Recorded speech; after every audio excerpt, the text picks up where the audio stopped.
Okay, welcome to this short video on using Git. So in class we looked at how to install and how to configure Git. However, I created this short video so that you have a reference. So the first thing we need to do is to install Git. So for those of you who will be using your own machines, here are the links for downloading Git, and I also have a link for a video where you can see how to install Git on your Windows machine. If you're using Mac OS, an Apple computer, or if you're using Linux, then Git comes installed by default, so there's not much you need to do. All you need to do would be to configure. So before we actually start using Git, we need to actually tell Git who we are. So at your terminal, you need to run these three commands. Git config, notice the 2 dashes, and this one is user.name. Now, what I want you to do in between double quotes is to put your name, okay? Don't worry about this, where I have your name in red. That's just a comment for you. Once that is done, then you need to provide your email to Git.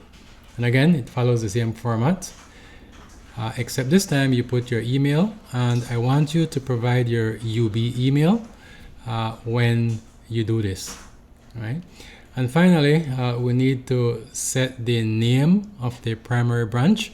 And so we use this command, init.default branch space main. Once you've done that, then you have correctly configured Git. That means we can start using Git.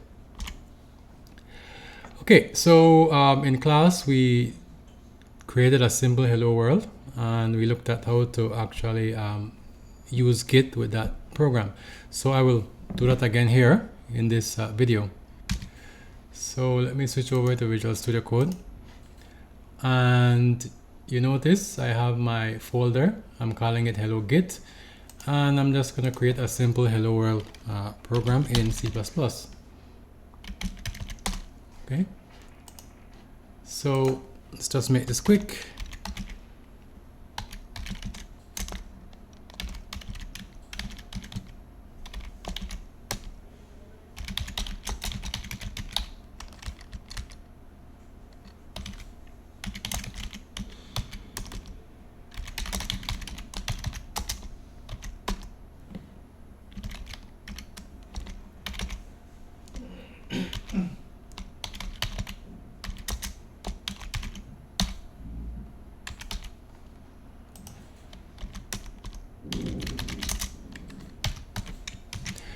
Okay, so that's done. Let's open our terminal.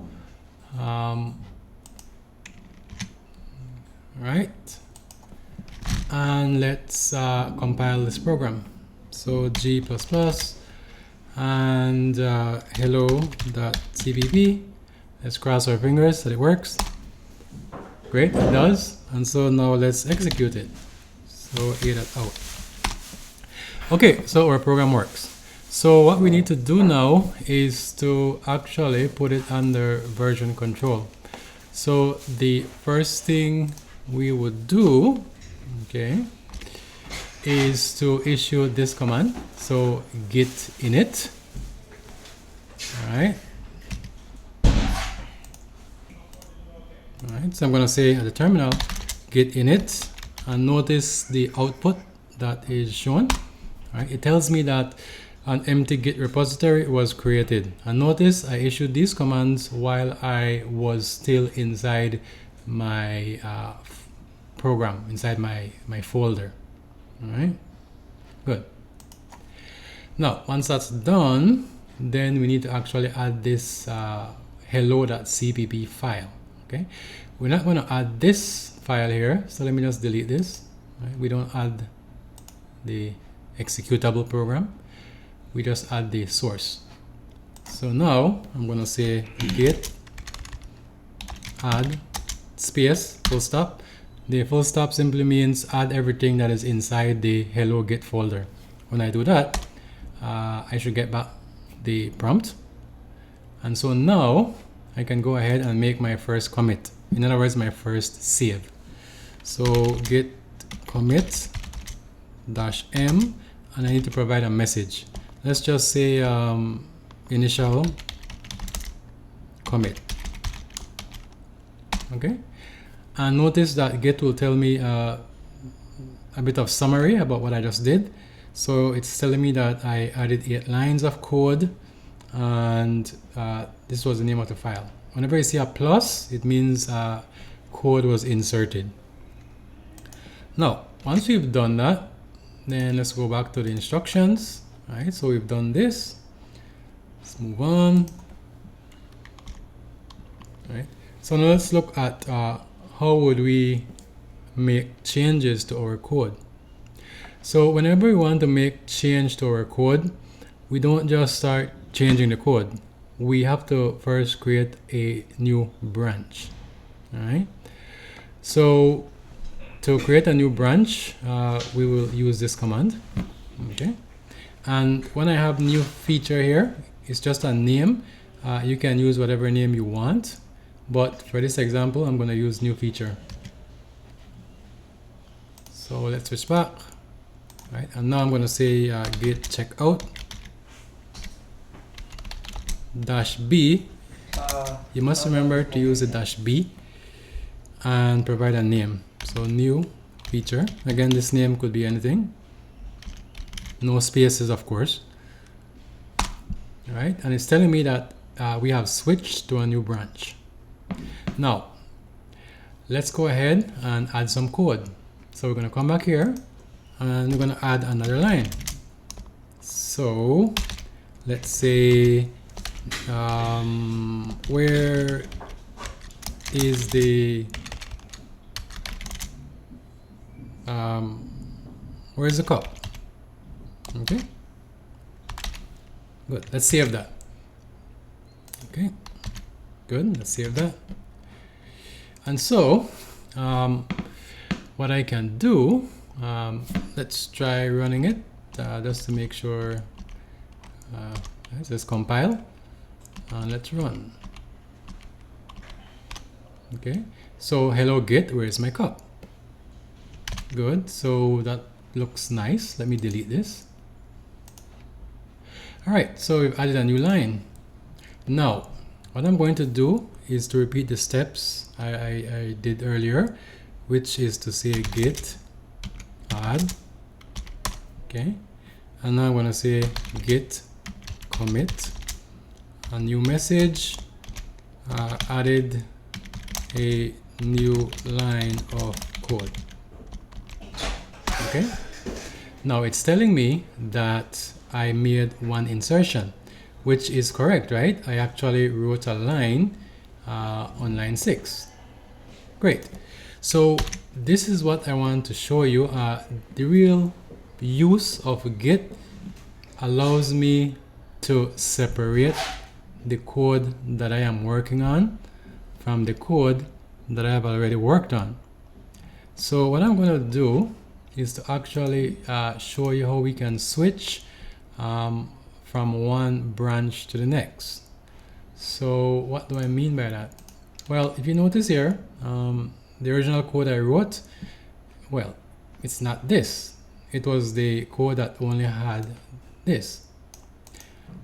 And I can get back that original code by saying git check out main. And pay attention up here. When I press enter, I have back the original code. Okay, so in essence, Git allows me to make snapshots of my code. That way I can have a history of everything I did. So once I make a commit, Git will take a snapshot of that code at that moment in time. Good. Anyway, so it seems the code I wrote just now is lost, right? But it's not. All I have to do is to say I want to go back to that branch, which is named new feature. Right? When I press enter, again, notice here, you'll see that the code comes back. So in essence, I have two versions of the code that I am working on. The first version and the second version. And we say that these versions are on branches. All right, and so we can switch from one branch to the next, and those branches are isolated from each other. Now, let's go back to the main branch. And so now let's say that I want to actually add the code that I have on the new feature branch. I want to put it into this code that I have here on the main branch. Right? So how would I do that? Well, all I have to do is to merge them. So I'm going to say git and make sure, this is important, make sure you're on the main branch before you do this. And so to check, I could always say git branch, and I'll be told where I am. Okay, see, notice the asterisk and the green. This tells me I'm on the main branch. So once I'm on the main branch, I'm going to say git merge. Okay, merge means take the code from the new feature branch and add it to the code I have on the main branch. So git merge new feature. Okay, enter, and notice that that code I wrote on the other branch is now in this main branch. Okay, so we've done that, right? And if we switch back to the new feature branch, right, the code is still there. Okay, so let me switch back. Okay, and so now, since I don't really need the code from the new feature branch, I can delete it. Okay, so how do you delete a branch when you have no longer have a need for it? Well, I'm going to come here. Okay, and I will say git branch dash delete. Okay, let's come back. Git branch dash delete new feature. Enter. Okay, so if I check how many branches I have right now by saying git branch, you'll notice I only have the main branch.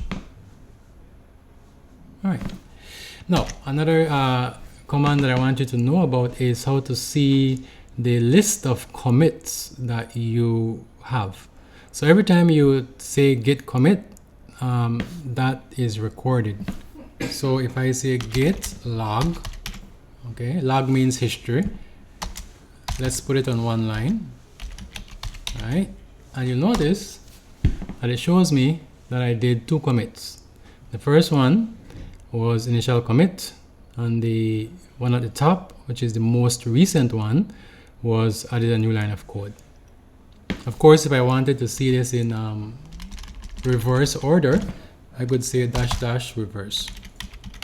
Okay, and it will give me the first commit down to the last. Oh my God. Okay, so that's pretty much it that you need to know for this first week. And if you come back here, right, so again, we did that, right? We did all of this, we deleted the branch, right? And that's it for now. Now, as the semester goes by, we're going to be learning a lot more commands with Git. And yes, right now it seems a bit, might seem a bit strange, complex, but again, it's new, right? It's new, but since we'll be using it every week, every class, you'll just get used to it by the time the semester ends. Now, let's talk a bit about the idea of a Git workflow. So all the things that I did, we can say it's a workflow. So what I expect you to do, all right, is I expect you to write some code, okay?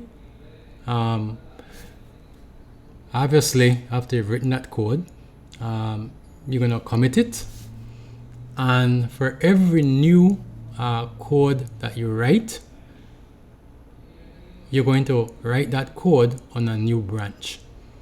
Okay, and then you're going to make sure that code works. And once it works, you're going to merge it into the main branch. And after you've merged it, you're going to delete the branch that you no longer need.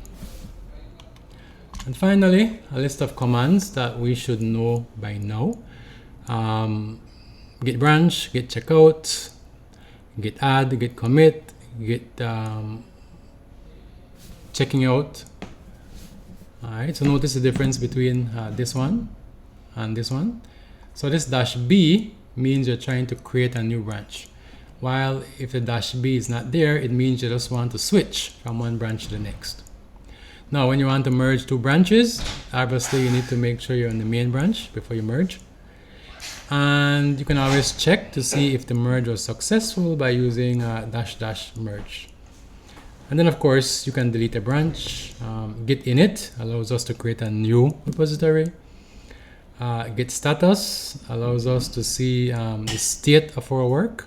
And again, we'll talk more about git status another time. And finally, git log allows me to see a history of my git commits.